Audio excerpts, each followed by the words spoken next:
Bueno, pues eso es una idea de Fernando Villada. Fernando Villada, como arqueólogo, está siempre muy interesado en conocer la estructura de la ciudad. Eh, Porque claro, eso le facilita al arqueólogo, pues luego después a la hora de trabajar en un solar, pues saber qué pudo haber antes, ¿no?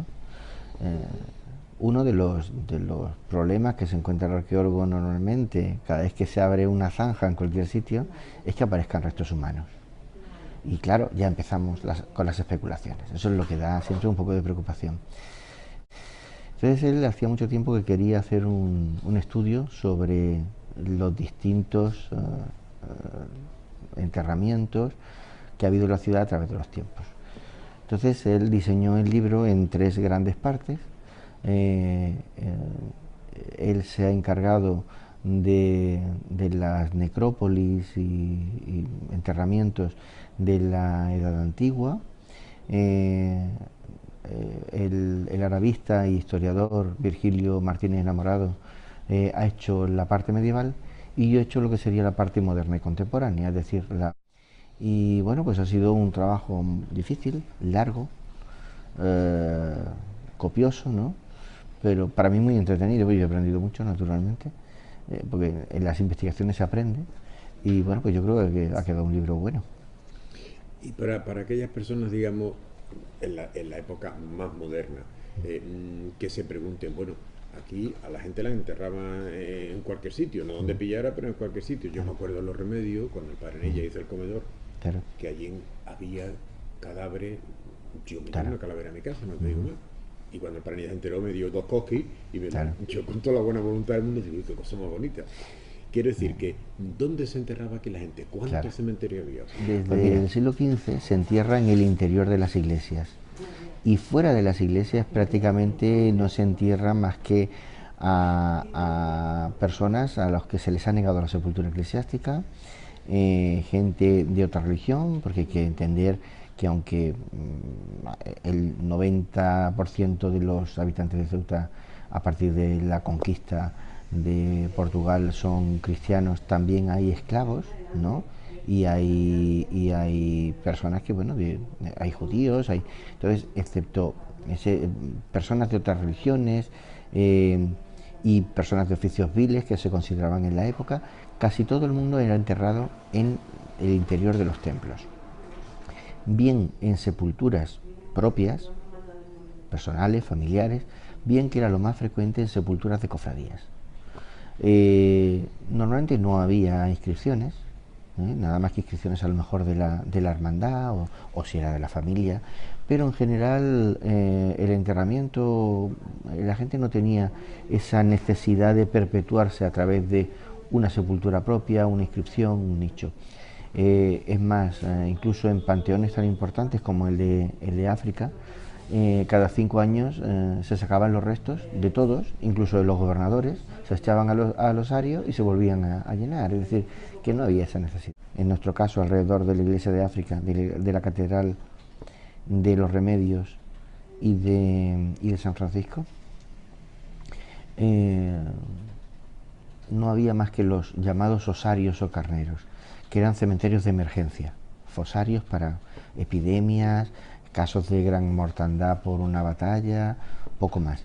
Y cementerios como los entendemos hoy no comienzan hasta comienzos del siglo XIX, porque hay una pragmática de 1787 en la cual se ordena que deje de enterrarse en los templos y deje de enterrarse dentro de los cascos urbanos, que se entierre fuera, y eso va a tardar en cumplirse bastante tiempo. En general, hasta el año 1804 no se pone en vigor en la mayoría de las ciudades. Nosotros lo ponemos en marcha a partir de 1822 con el cementerio de las Heras y luego después, 10 años después, con el cementerio de Santa Catalina. Y es entonces cuando deja de enterrarse en los templos y demás. Pero más o menos ese ha sido el proceso que hemos tenido en los últimos años. La porque fortaleza del Hacho no es un no, cementerio. En el Hacho ha habido cementerios en época medieval, fuera de la fortaleza. Y dentro de la fortaleza ha habido un pequeño cementerio para personas, presos que habían sido ejecutados en la fortaleza.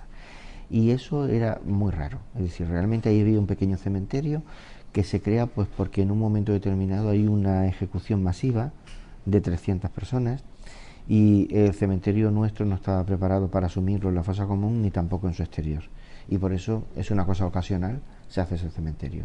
Es como el fosario de Terrones, ¿no? Se monta porque de una parte los enfermos de la guerra de 1859-60 fueron casi todos de cólera y no se quería pasar a los enfermos por toda la ciudad, pero de otra era que el cementerio de Santa Catalina entonces era muy pequeño y dado que no daba la medida, pues por eso se construyó ese nuevo, pero son siempre medidas de excepcionalidad.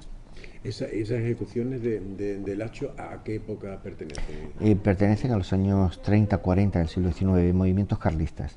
Son grupos de carlistas que en alguna ocasión pues alguno se levanta y hay una ejecución masiva, bueno, para intentar controlar que el penal no se levantase. Es decir, en el siglo XIX hay varios intentos de levantamiento del penal de Ceuta y ese quizás sea el más serio y el que se sofocó de una forma más sangrienta. Ahí me parece que estaba entonces el general Prim por aquí, porque allá arriba en el Hacho. Bueno, el PRIN en Ceuta no estuvo más que durante la guerra de 1859-60. El que sofocó alguno de esos levantamientos fue Rodolano, Antonio Rodolano, que también fue uno de los generales importantes de la guerra del 60, y él sí se encontró con dos levantamientos importantes, en uno de ellos echó mano de Agustín Aragón. Exactamente. Él entonces era capitán general, estamos hablando de 1846-47. Este libro, ¿a qué público va dirigido? Va a ser una fuente de documentación sin duda alguna, ¿no? Pero el objetivo, ¿qué público sería Claro. el interesado en este Bueno, libro? yo creo que en general, teniendo en cuenta que es un tema un poco marginal, pues para los historiadores de todas las épocas, para gente que tiene un interés por conocer cosas de la ciudad, naturalmente, y sobre todo para los arqueólogos, sí, es cierto. También para los arquitectos y demás, porque al fin y al cabo lo que le permite a uno es conocer la estructura de la ciudad, dónde estaban los templos, dónde estaban los cementerios, qué procesos seguían, y te da pista, pues cuando te encuentras algo, bueno, pues saber a qué puede obedecer, ¿no?